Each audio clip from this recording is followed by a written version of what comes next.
his hands. My two friends will not let me sing with them yet, so I still have more practicing to do, so they say. Okay. I'm in his hands was written by Commissioner Stanley Ditmore. He passed away in 2003. Commissioner Stanley E. Ditmore was a Salvation Army officer. What I'm going to read to you has a number of Salvation Army terms in it, and so, but I think just in the context, I think everybody you get the meaning and know what it's referring to. Commissioner Stanley Ditmore says in this writing, the question keeps coming to me.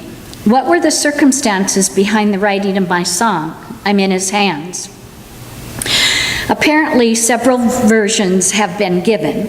A clarification of this deeply moving spiritual experience has therefore been requested.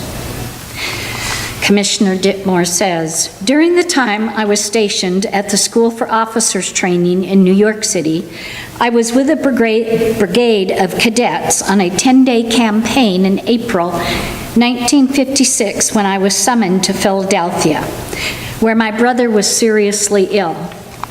It was my task to tell him that he was suffering from lymphatic sarcoma, a type of cancer, and that he would not live more than a few months.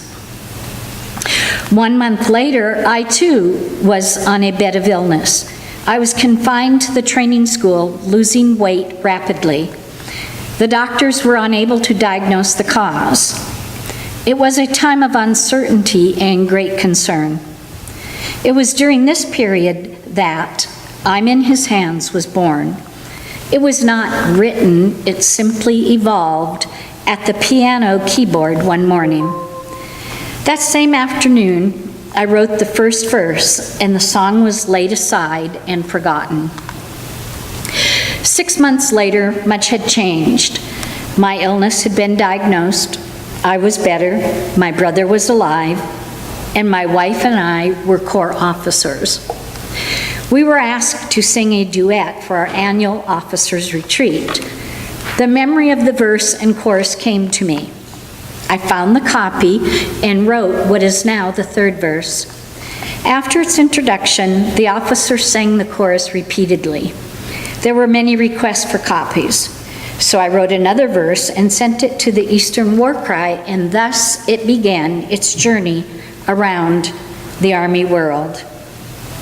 Although it was born at a time of sickness and death, it was not conceived by me in that manner, but as an expression of virile faith and courage.